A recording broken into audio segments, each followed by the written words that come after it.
各位观众朋友，大家好，欢迎收看2月11 AM 新闻，我是嘉豪。今日发生什么大事代？头先就来报您知。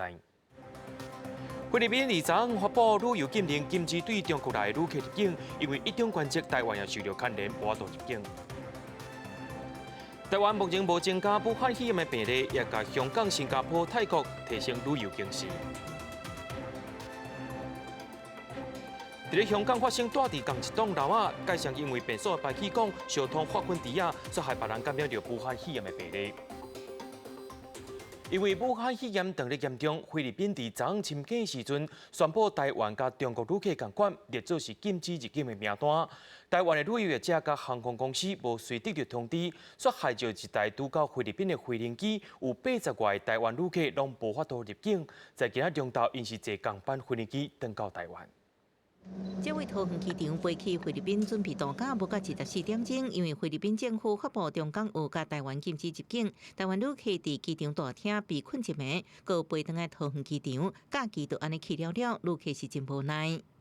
前面的门也是一样，全部关起来。这边站这边都是菲律宾籍的，这边他把你吃进来，就叫我们坐这里来。铁门锁着，然后铁椅把它门关着，不让我们出去，把我们锁在2楼。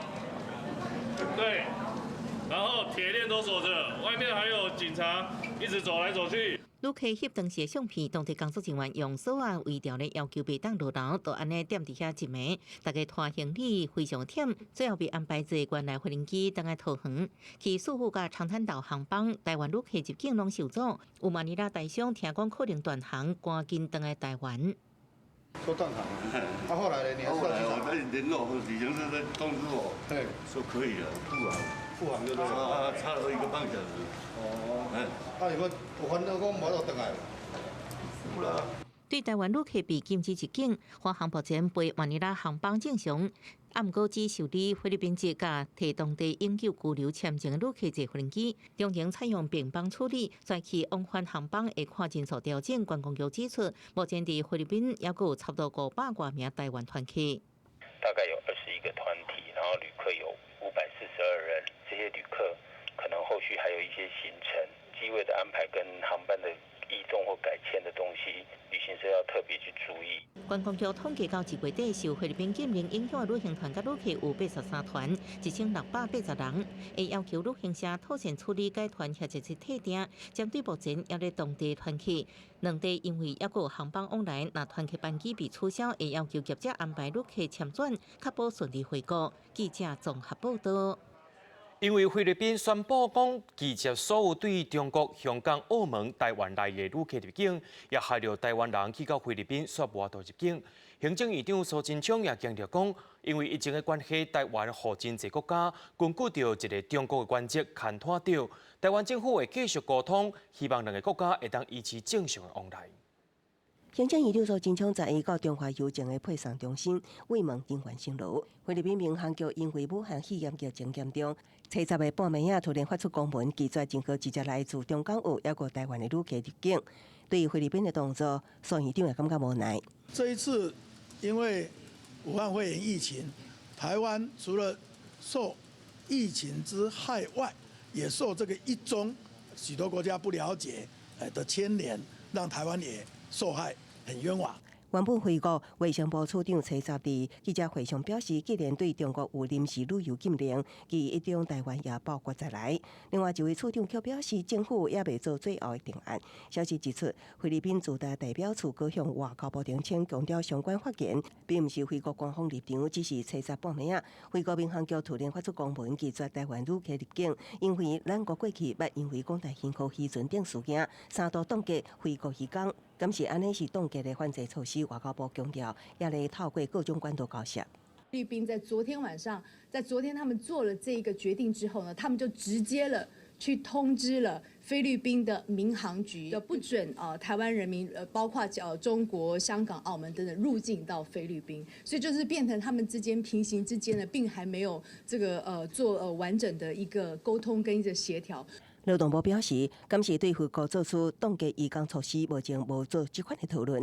外交部强调，会继续甲回国交涉。甲因讲，台湾并不是中国的疫区。所以中也强调，除了要帮助滞留旅客回国，也会继续来沟通，希望两国会当维持正常往来。记者综合报道。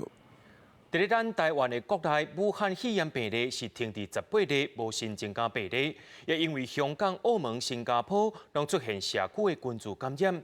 中央流行疫情指挥中心也宣布讲，对今日开始，甲香港、澳门的旅游建议提升到第3级，好做警告，民众无必要就千万唔通去。另外，若准是带中国母嫁中国翁，伫中国所生的囝，对明仔载开始会当入境，不过入来也是爱伫处理隔离14天。武汉肺炎的疫情继续伫拖，伫咧泰国、澳门、新加坡都已经出现社区感染。中央流行疫情指挥中心宣布，甲港澳旅游建议暂级提悬到第3级的警告，民众无必要唔通去当地旅游。新加坡提悬到第2级警示，民众去当地应该采取加强的防护措施。泰国提悬到第1级，注意民众应该爱遵守当地的预防措施。坐飞机，我们认为是一件非常高风险的事情，所以还是建议国人，没有必要，尽量不要搭乘飞机。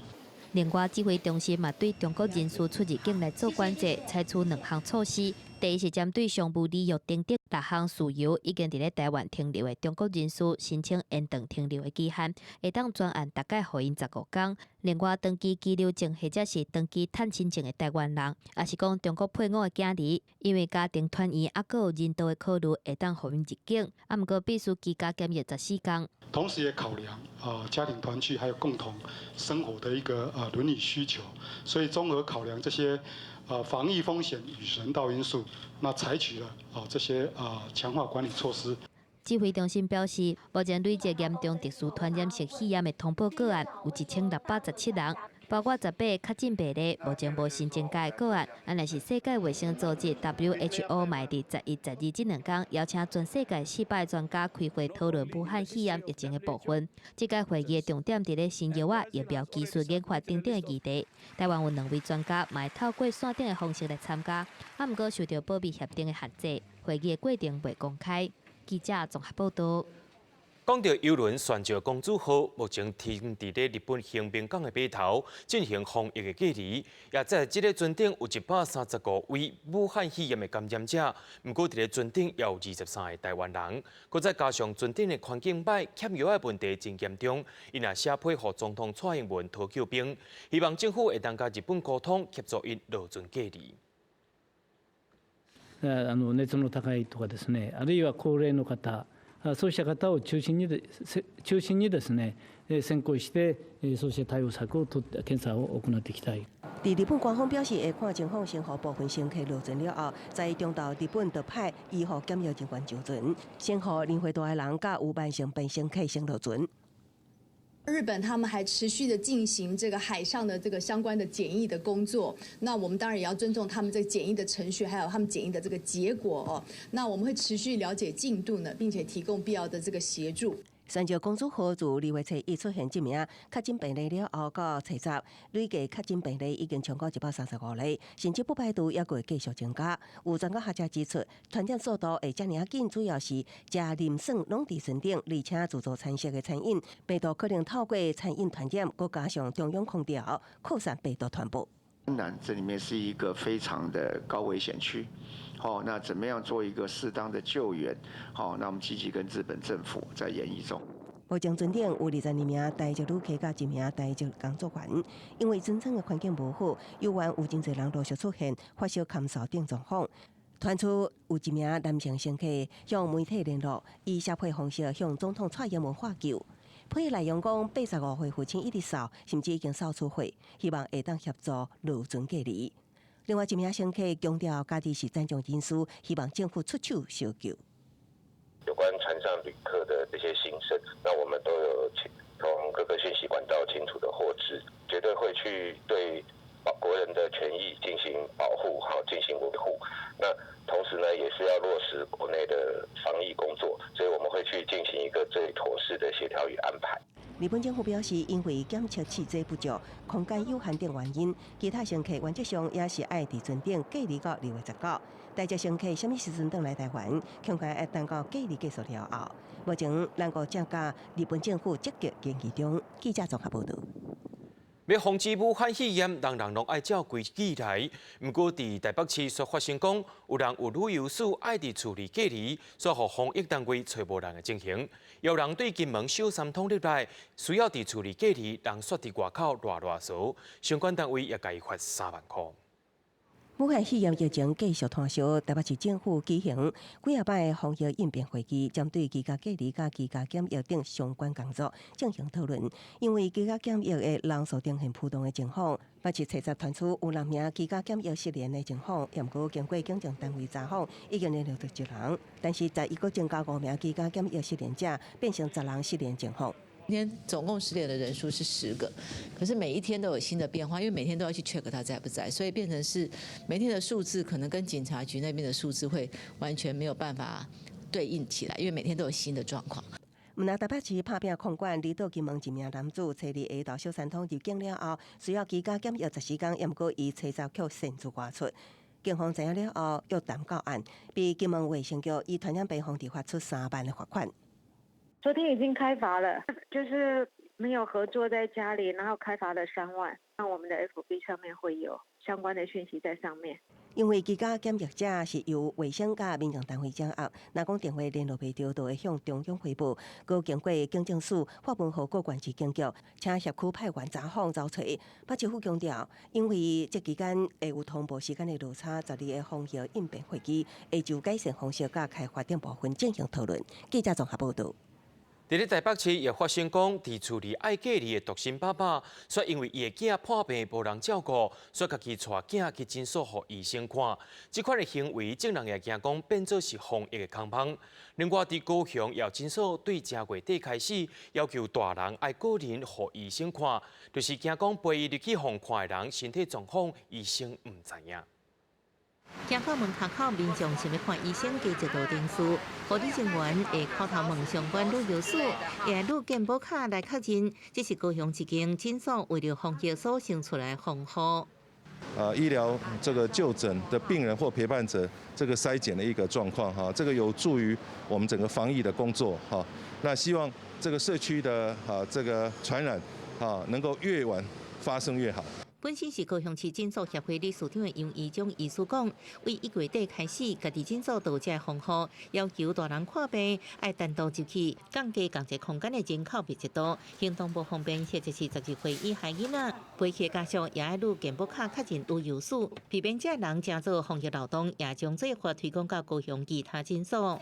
一点都不麻烦，我觉得我们一定要做到非常的仔细，而且我觉得每一关我们都要非常的小心。各院所嘛，把个人的防疫降到最低，然后个人的防护做得最好，那对国人都是有保障的。去诊所爱录健保卡，大部分的人拢真支持。其实高雄大型医学中心早就要求入来人拢爱录健保卡确认旅游史，各规家防护拢是为了降低风险。医方也希望民众多多配合。记者综合报道。树林地检署有接到通报，伫新北市八里区的庆丰公司无经过核准，就家己伫咧生产翠庵，车闸也发动搜索，发现业者拢无消毒，而且用手直接分装这医疗用品，当场扣押7000多片的医疗翠庵。地检署也强调讲，分装是制造一部分，若准业者无制造许可，就是违反药事法。他来的时候就50片放在一个袋子里面。我们就把它装在我们的盒子。委托订油厂商制作翠庵，搁自行分装到纸盒仔，也是5个一袋，消防药局起卖。位伫新北市八里区的庆丰公司被树林地检署认定，只为依在贩卖执照，无制造登记许可，所以伫车闸闸口700多片分装无拆开的医疗翠庵，并且认定姓陈的负责人涉嫌违反药事法，通知交保14万。食药署他们所要求，就是你制造医疗器材要有一定规范的厂房、工厂。我们所看到就是一些专房，他们在现场呢是一些简陋的一些厂房，那徒手就制造相关的医疗器材。树林地检署指出，业者所在环境无消毒，继续外界污染源的情况之下，都用手分装医疗器材。除了翠庵，还有 OK 泵、卫生套等半成品，100块钱到达不法收益大约600多万。是很冤枉啊！我又没有说我制造，我是贩卖啊。业者法院网强调，日前超商也是分装入面，无套筒。事检甲新北市卫生局强调，分装拍印批号甲保存期限拢算是制作的一款，只要无制作许可，都是涉嫌违反药事法，专将交予司法审理。记者综合报道。对着阮的镜头来看在地上大条，伫苗栗的竹南有一座无伫咧使用的粪扫坑台场，11半暝啊3点外发生火灾，是因为拢放一寡真容易导火的粪扫，搁再加上贴做火，会产生沼气，也就是咱讲的臭气，互大火烧差不多5公顷遐宽。消防队虽然有甲火势压落来，毋过到呾也是继续伫咧甲这懒懒散散的火星拍复化。火烧甲真旺，现场4架冒烟散雾，为着烦恼讲火势扩散，消防队赶紧请怪手来乌防火线。关温关热，互拍火的工课是真困难，4只怪手赶紧乌通道，消防人员伫边仔抓水降温，毋过所在真快，互火势变大，而且大坑场原本用来摆走起的通风管，即马变做难题。你看到那个有一支管子，它的肺，它是硫化氢，就是沼气一直上来，会助长它的火势。那上面又堆了它常年的废弃木材，更难打。11半暝3点外，苗栗竹南的粪扫大坑场熊发生火灾，占地12公顷的大坑场，导火面积就超过5公顷。若是遮坑的粪扫，除了有真侪是较会烧起来的物件，还佫有柴甲树枝，是用砍头的方式来代坑。长期以来产生沼气，苗栗县消防局表示，一直到下晡2点半，火势才控制掉咧。毋过侵占迄个烧的范围是真大。因为底层在闷烧，要把它挖起来，然后再涉水把它扑灭。因为表面打不到它啊，彻底把它给浇熄的话，晚上走以后，它闷烧高温，然后它还会再起火。消防局表示，因为粪扫量超有5层楼遐悬，到时无要发出来进前第3期编配，还佫有侵占迄个烧的状况，为着避免佫导火。爱用怪手拄深的所在乌起来，这个降温，火场的处理估计要到半暝，导火原因搁要调查。虽望附近无住户，毋过引起的空气污染甲4颗位的土地监视气象污染，环保局搁要继续追踪。记者综合报道。台中市政府应过办公的所在，也就是台中州厅，伫前市长林佳龙时期，有甲文化部签订合作意向书。当初时是规划讲要甲台中州厅交予文化部代管30年，规划做国美馆台中州厅园区，加做国美志馆。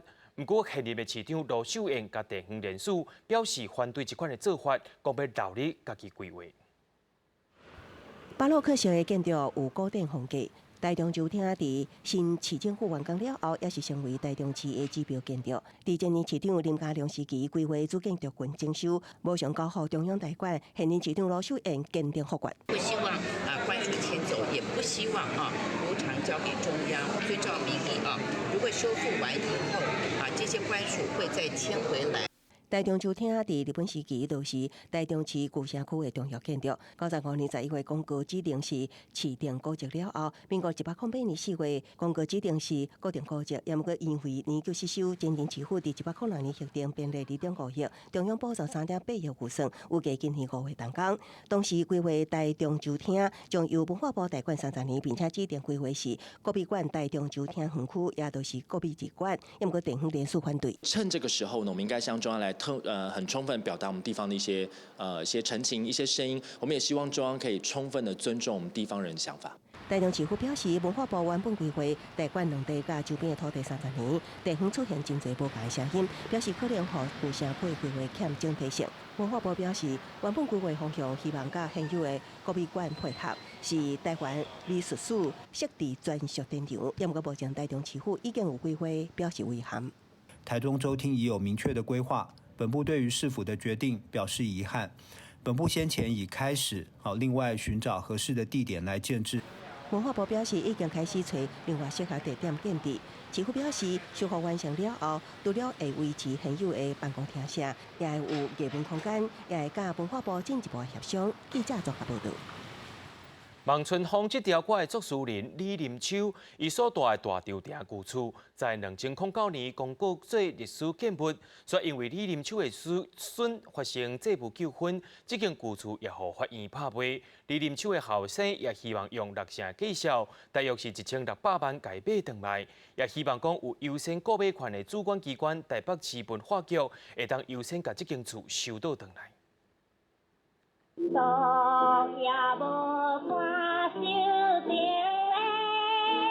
这条大家拢会晓唱的《望春风》，由李林秋作词，郑宇贤作曲。当年李林秋就是伫咧遮台北市大东区西宁北路的客家创作。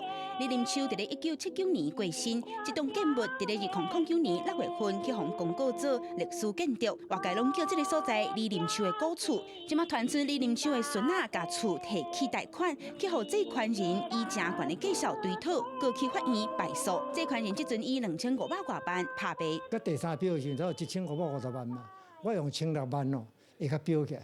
上好就是政府主管机关的文化局吼，也是文化部吼，会当将这个产权给买起来。因为买起来了吼，我会将即摆目前所有的软体吼，关到政府。强调李林秋古厝并不是个人的资产而已，佮较是社会共同的资产。李林秋的后生李秀刚希望政府会使重视保存历史建筑物的工作。就算讲李林秋古厝有历史建物的文字身份，不过产权属于私人，但文字法也无规定文字袂使买卖。不过，即阵有优先购买权的主管机关台北市文化局并无意思买卖。初步评估目前没有。OK， 没有购买意愿。自有产权这个部分，我想古迹历史建筑的管理额度，我们都希望说私人跟公部门一起来嘛。那他的家属或是以后的买受人都应该依文书法相关规定来做后续的管理维护啦。因小爸爸对文化热爱，李秀刚伫咧大稻埕导览推广艺文活动是真骨力。最近伊也会请艺文界的朋友来声援，望4月初8投标的迄一日，这个超过100年历史的古厝会使被揪掉咧。也希望未来比较网价廉价古厝历史建筑物转型的案例，甲这个所在关乎政府，再个由伊个人来负责训练志工，维护历史资产。记者阿敏经常有随王德新台北报道。国际上要紧，听话说分明。伫中国武汉肺炎的感染者也已经冲破4万人，9000人死亡，已经超过17年前SARS死亡人数。中国国家主席习近平伫初10出现伫北京，甲民众接触，这也是武汉肺炎疫情爆发了后头一摆伫民间甲民众见面的约见。挂外口的翠安牛体温，7日下晡，中国国家主席习近平去北京朝阳区安华里社区进行防疫视察，嘛甲在人开讲，强调一定能拍赢这摆的新型冠状病毒的肺炎疫情。菜价怎么样？菜价还行，非常时期就不握手了。但是咱们呢，但是你一定要有信心，没问题，一定可以克服这场疫情，一定能打赢。了后，习近平这是去北京的地坛病院，嘛用实行鼓励武汉的经营坛病院、火箭山病院防控1线人员。这是习近平伫新冠肺炎疫情爆发了后，头一摆出现伫防疫诊所。外界认为，疫情爆发了后，习近平真少出现，就是咧降低家己面对疫情的政治冲击。当然，中央抗疫小组的组长嘛交予国务院总理李克强。那习近平初10出现，是伫背回外界认为伊领导地位不稳的风声。另外一方面，疫情爆发了后，中国当局定用校园、体育馆来去封城病院，收真侪感染的病人。目前尚无完工15组，暗过内部相片流传出来，患病床根本无计经，病院常发生停电状况，1000人斗阵用这病所。常常听到酷酷声声音，嘛看无医生，或者是护理师登记病情。虽然讲强调院内未出现互相感染，暗过互外界真歹相信。记者综合报道。中国的武汉发生肺炎，当地的医护人员也真重担，国省也派免2万个医护人员去斗支援。不过，伫网络也有风声讲，有别委屈的医护团队19位，医疗物资煞予湖北政府全部集去。公部门也表示讲，这是一个假消息。坚决完成任务！坚决完成任务！铁江卫视报道，车到新人民病院头前800外医护人员全部挂喙安一盒参加出征仪式，因所组成的第3批紧急医疗队准备要坐车去武汉，加入去医疗工作。因为我们都有个报名，所以我们东西都基本准备了一些，然后就是时刻都准备着。中国国小有真侪医护人员自愿去武汉重灾区斗3工，中国媒体报道，到初9已经有要2万人参加。毋过网络面顶却出现消息讲，江苏铁江医疗队到武汉了后，却去互乌北政府直接伫咧机场甲医疗物资甲行李抢走，批评乌北官员真正是无人性。毋过消息才打公布，江苏公安厅网络安全保卫总队的官方微博，就搭媒体报道指出，医护人员表示行李毋是碰见，是延后摕到，强调讲网络面顶讲的传言拢是假。因为他那个一车上面，他既有这个医院的，也有其他医院的。如果说我们这一车翻漏了，然后他就会到下一站去。毋过，敢真正有发生铁江医疗队为着自保家己载来医疗物资，去互当地政府全部提去，目前还阁无法度证明，去互指控的乌北政府嘛无出面说明。不离个伫咧防疫的重要时阵，乌北市卫生健康委员会党组书记甲省健康委员会主任2个拢去互撕掉。央视报道会交予申告人的省常委王浩成来兼任。伊伫咧探视外来医疗队的时阵，提出一定爱赢零感染的工作目标。记者综合报道。武汉肺炎伫英国佫增加4个感染者，卫生部门也拍算讲要甲感染者强制隔离。另外，美国总统 Trump 也讲，因美国的感染者当地好起来，也预测4月时疫情会佫较失落。世界卫生组织也发出警告，最近出现讲无去过中国所有人喂互人的情形，恐惊会增加传播机会。武汉肺炎疫情拖烧到全球，美国纽约时报广场车站出现一台1.5公尺宽、挂有线面容的机器人，协助提供病毒相关资讯。透过机器人显卡头前的触控荧幕，写短短问卷，甚至用甲机器人进行对话，吸不少路人好奇来看。That was interesting. It was okay. It was different. Something to have the full New York experience, right? 美国上新武汉肺炎确诊病例43例，总统川普强调大部分病人状况真好，甚至大打有测，疫情一直4月转好。A lot of people think that goes away in April with the heat, as the heat comes in. Typically, that will go away in April. We're in great shape, though. 英国是伫7早宣布新增加4个确诊病例，总确诊人数8例，新增加4个病例，拢甲进前为新加坡回英国确诊的第3个感染者有关系。英国政府将防疫级别升级为严重紧迫威胁公众健康等级，互卫生部门强制隔离感染者权限。各学校因为有人去中国旅游以后身体无舒适，规期宣布停课。专家烦恼，只有超级传播者，也就是比一般人用传染互更较侪人的感染者，武汉肺炎恐惊会传更较紧、更较远。It's spreading at a very similar pace to something like H1N1 or indeed SARS. SARS was a little bit more contained because most of the cases were relatively severe and therefore most transmission was going on in hospital rather than in the wider community. 面对国际疫情愈来愈严重，世界卫生组织 WHO 秘书长谭德赛切集警告，未来可能出现更较严重的传染。In recent days, we have seen some concerning instances of onward transmission from people with no travel history to China. The detection of this small number of cases could be the spark that becomes a bigger fire. 谭德赛强调，全世界要团结对抗病毒，确保疫情未失控。记者综合报道。伫咧巴西圣保罗，因为大水雨拍破这37年伫4月雨水量纪录，害因的交通乱糟糟，货车阁去予大水淹起。另外，伫澳洲的雪梨也当咧落大雨，有真侪城市民众拢爱撤离。不过，即阵大雨也互真侪所在野火甲拍坏。镜头面顶，这个查甫人徛伫已经伫要去用阴掉的车顶，摕雨伞大力滴的，希望讲即摆拄空中降落来的吊拿会当家载走。落尾总算是成功去用救起来。车站即天，圣保罗的直升机、树林船、迪拜啊等等的救援任务拢真无用。有人看到空中吊拿离开，可能会当继续抓雨伞，坐伫车顶等待。官方宣布43间学校停课，公车敢若部分继续伫营运，市区的地铁嘛取消部分的车帮。Já moro aqui em São Paulo há 22 anos e eu nunca vi isso na minha vida. Estou há meia hora tentando chegar aqui na Alphaville e não consigo acesso para lá, tá difícil. 省道路专区的交通差不多拢无法度行，3点钟以来，降100毫米的雨量，2条主要的河太迪河、甲边河落雨的水淹出来爆发外口，太迪河的水位创15年以来上悬的，而且水向较崎岖的所在去，街路全部去互淹掉，连大卡车嘛变做浸水车，有的所在有真大量的路沟嘛塌掉咧，有的车浸水，有的车去互流去，看得出来雨是来甲真紧。国家气象研究所指出，这届落雨已经创37年以来2月份上济雨量的记录。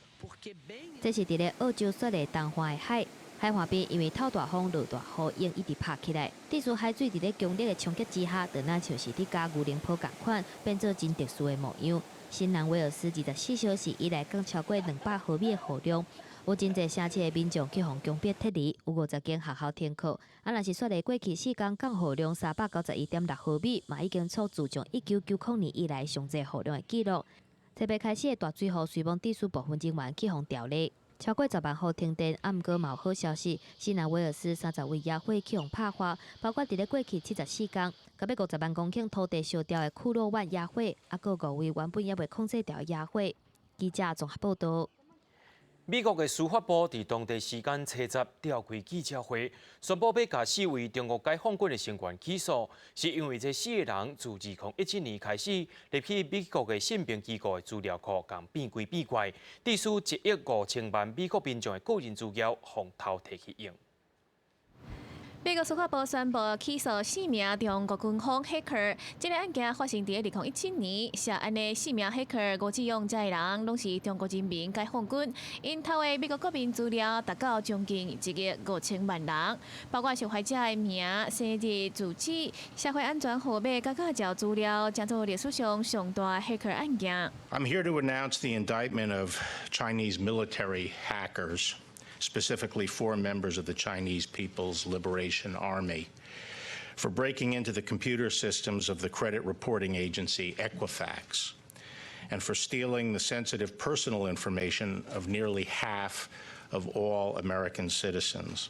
美国政府用1年外时间调查，发现这黑客藏伫20个国家，拢总34台伺服器内底，软性平公司的网络漏空，用中国软体偷美国人的个人资讯，甲公司的智慧财产文件。受害者佮包括英国佮加拿大的部分客户，和美国司法部长批评，这根本是超过于侵害美国人民的个人资料。If you can get PII of people, personally identifiable information, you can do a lot with that. That can be monetized. It can be used in many, many ways. It can be used for targeting packages for U.S. government officials. That is certainly a possibility. We have not yet seen that in this case to our knowledge. That doesn't mean it will or it will not happen in the future. 外国媒体报道，目前4名解放军黑客下落不明。虽然美国政府有黑客伫伫中国，说真难，互因伫美国接受审判。而美国嘛毋是头一届指控中国军方用黑客入侵美国公司偷资料。2014年，美国头一届起诉中国黑客了后，捌伫2015年达成一个协议，希望阻止这款行为。即嘛，美国政府分析，黑客除了偷走这个信评公司研发的智慧财产文件，来加强中国开发的人工智慧外，佮发现其他美国公务员的系统资料库，嘛受到真小工的黑客攻击，认为这嘛是中国黑客做的。记者林世彤报道。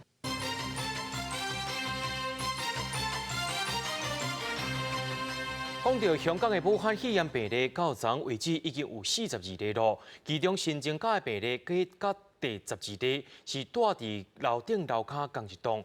经过香港政府的调查，因2个人所住的厝变所的排气管有甲大楼的这个水肥窟仔是相通的，而且是无完全封起来，有可能是因为安尼才会传染给别人。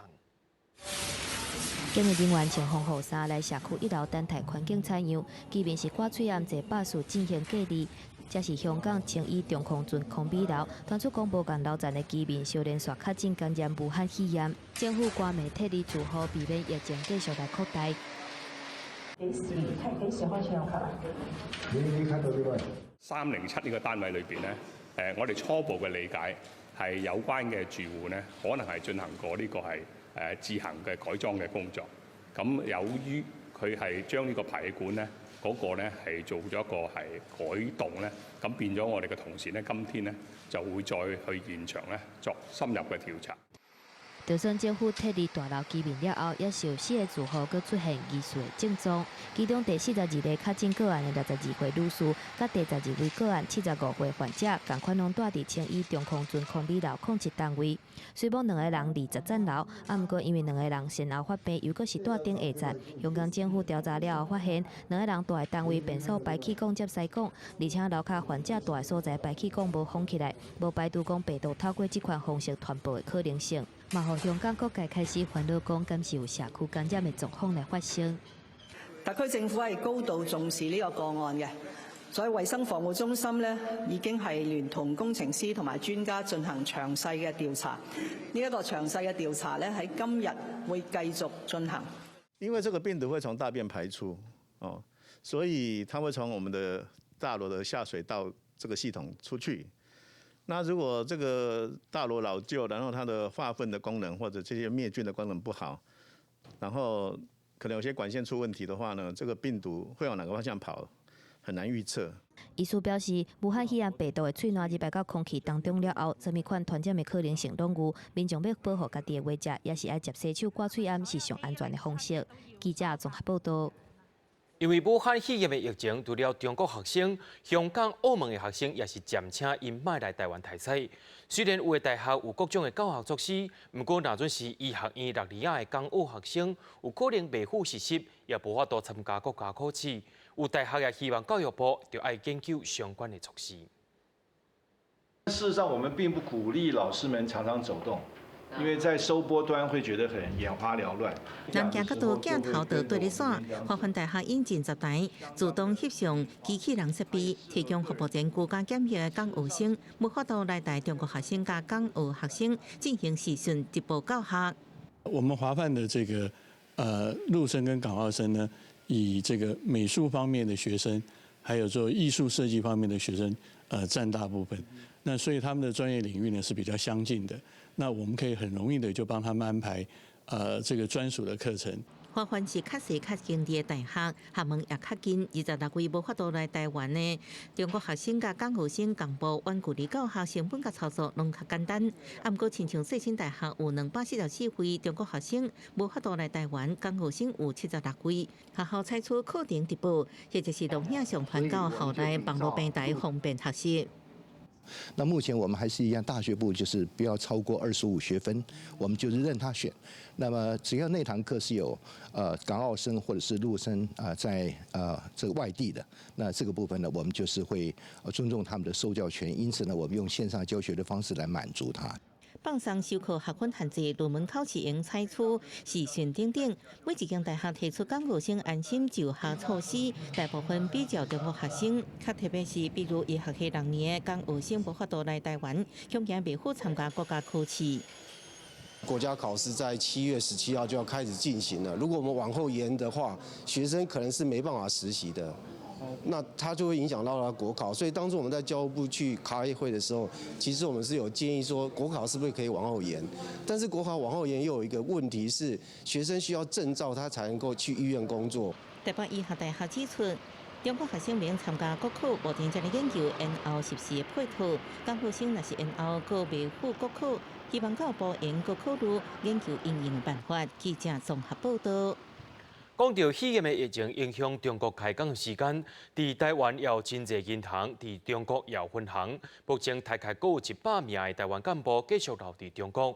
全国金融业工会联合总会也发文予劳动部甲金管会，要求银行袂使硬派劳工去到中国，若准疫情变搁较严重，劳工会当使用退避款。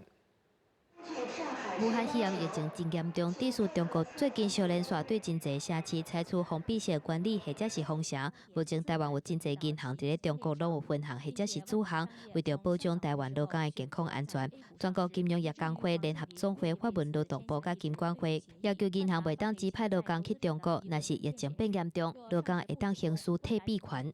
必须是政府这边出来以公权力来行使，那否则的话，劳工不敢就是自己去判断说我要不要继续留在当地哦，因为这个会构成可能旷职或是没有到办。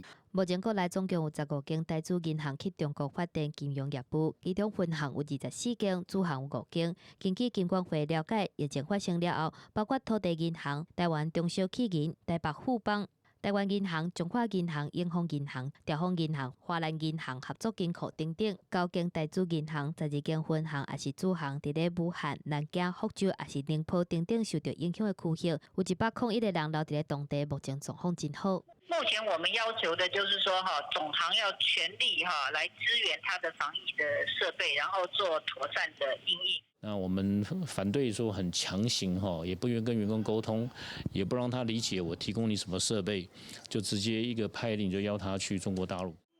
劳动部表示，目前政府宣布中国地区立即起2级以上的流行地区，头家因应疫情，应该避免指派劳工去中国疫区，会当采取实信或者是网络等等其他方式来维持营运。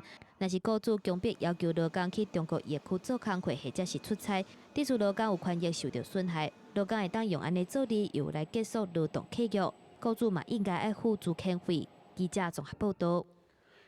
中国本地伫咧2月7日要全部开工，实际上只有疫情较无遐严重的所在才有开工。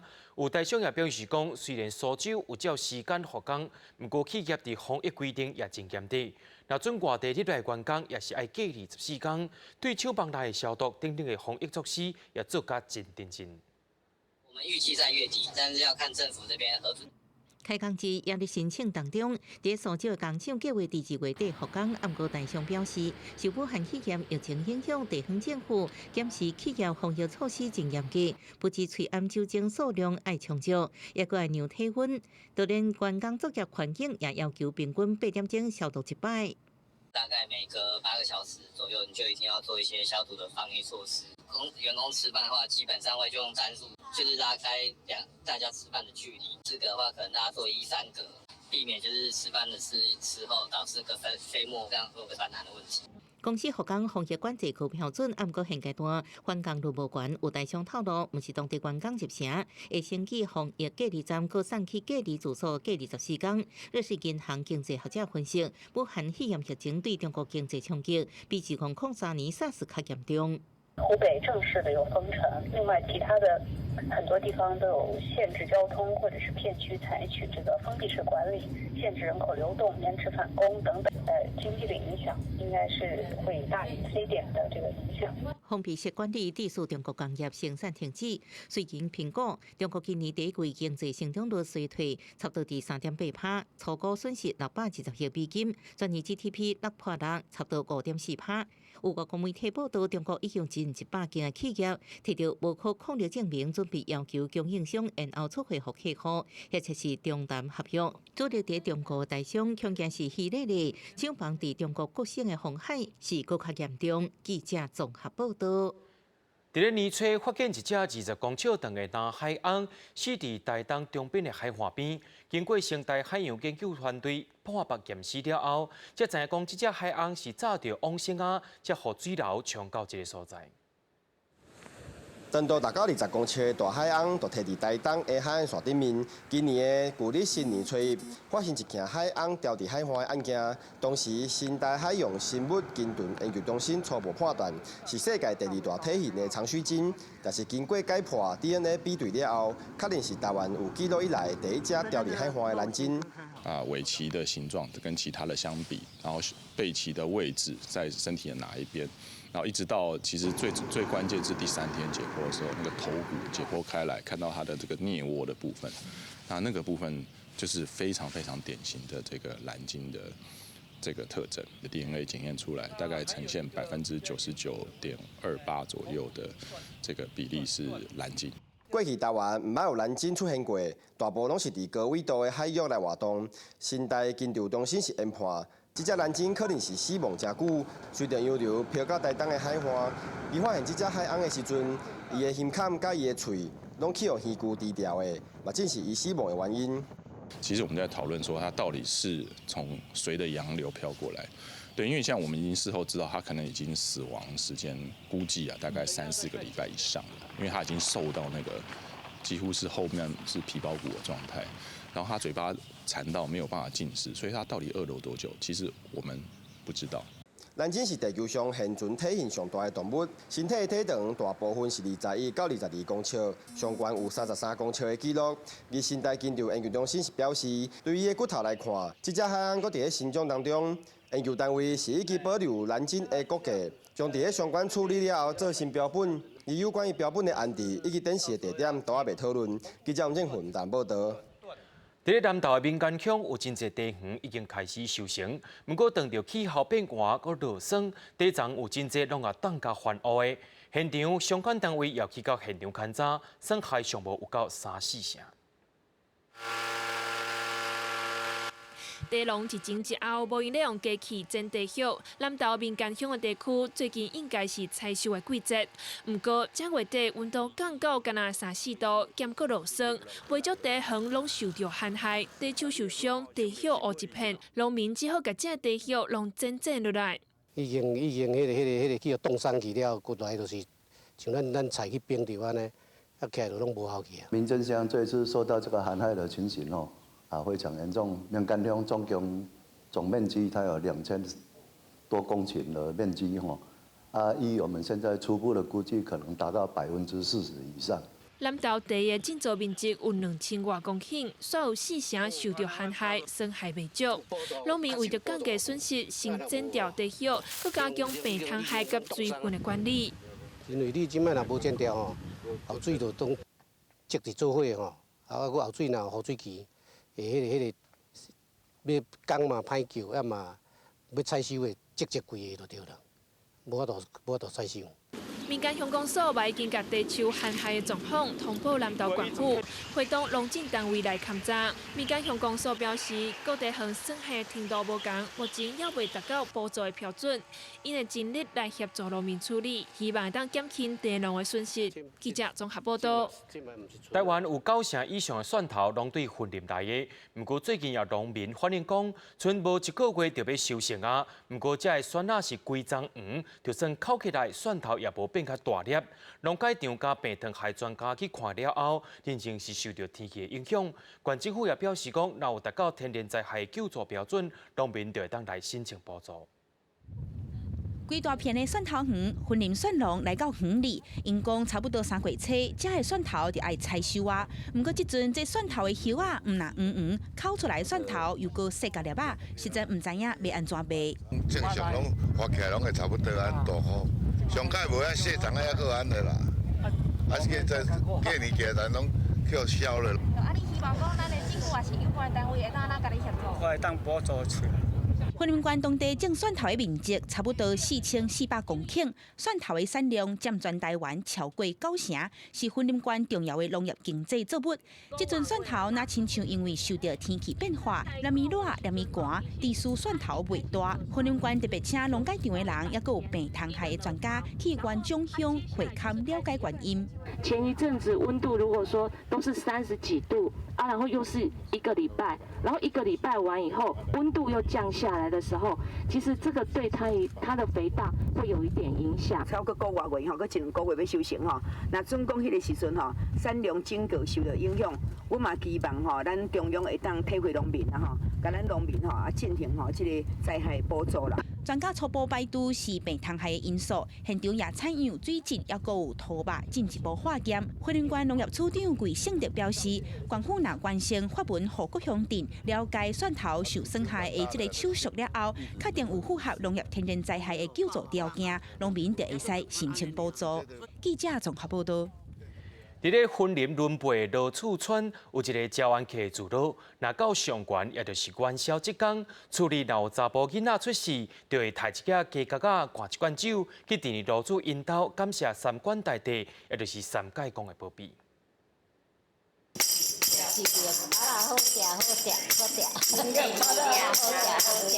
摕玲珑果啊，喙笑目笑，阿嬷念口号，伫今袂记得爱对音乐摇几个。分林仑背乡罗厝村的阿公阿嬷，有的摕木鱼，有的弄果，集团看起来有影真有班。因当咧为仑背乡当地萧安客家村真出名的元宵节灌鸡酒活动做练习，要去表演。这是大家一个娱乐，顺续大家，互咱整个大家知影讲，这老伙仔拢有咧运动，有咧娱乐安尼。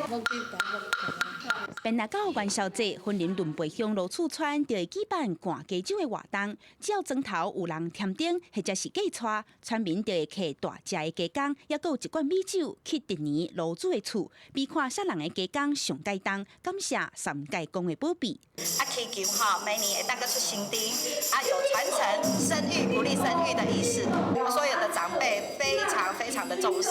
拜过了后，炉主的家鸡头、鸡腿、翅仔，也有鸡尾，即4点金提行参赛的人，其他全部煮做鸡酒，互规庄头的人做伙食。这项传统有影充满人情味，伫咧地方已经流传900年，成做元宵节特殊的传统。罗厝村八公照后站的时代，也借这摆的机会，组团用音乐参与赶鸡酒的活动，留着真趣味、回想的镜头。记者综合报道。屏东的嘉东国小特别把客家歌谣加入去音乐课，也请编拍版这条歌的创作家亲身来教囡仔安怎唱，希望透过歌词艺术，让囡仔熟悉客家文化。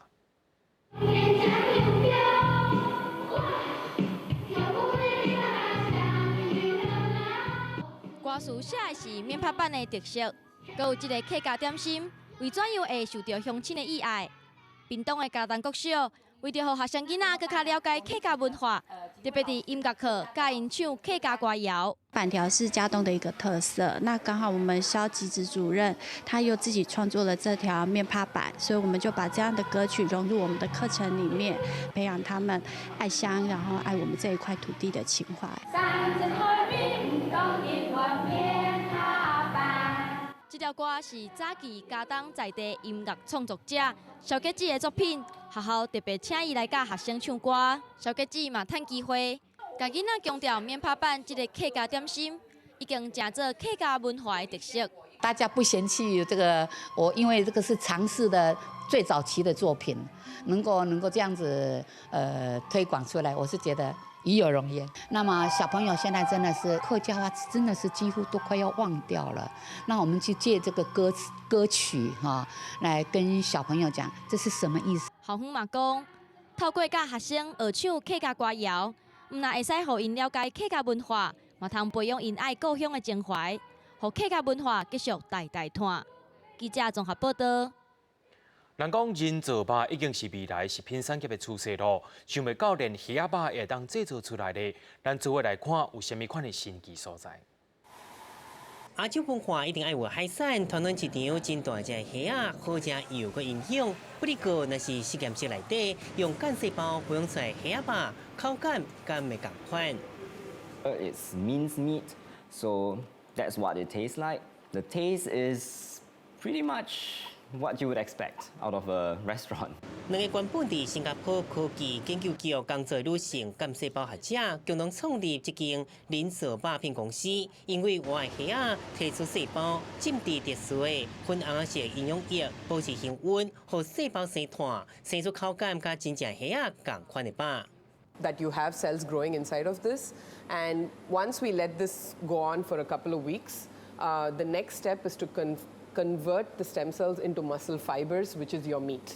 这几年来，消费者对肉片健康、动物福利甲养殖件破坏环境是越来越烦恼，代替肉类需求开始增加，已经有20多间新创公司，当地研发实验室做细胞培养的牛肉、鸡肉甲鱼肉，业者估计到2029年，产业规模可能会到1400亿美金。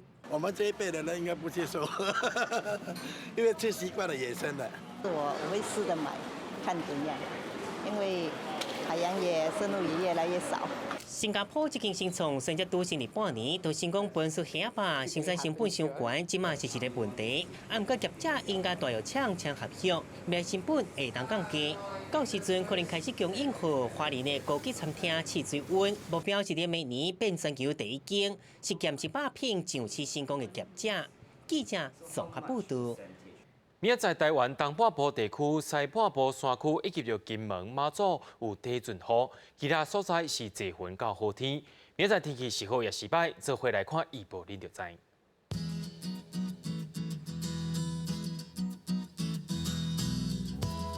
北部地区对15度到26度，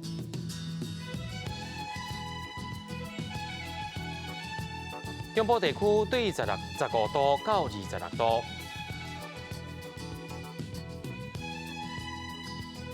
南部地区对17度到28度。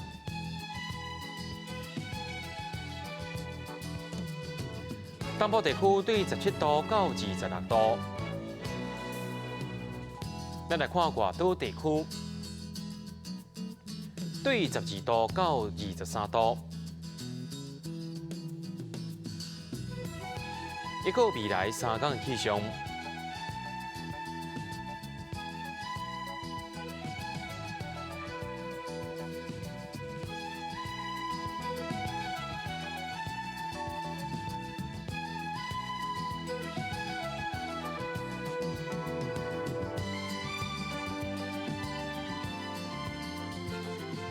新闻的最后要带您来到加拿大看人出世比赛，也感谢您收看今日 AM 新闻，我是嘉豪，咱再会。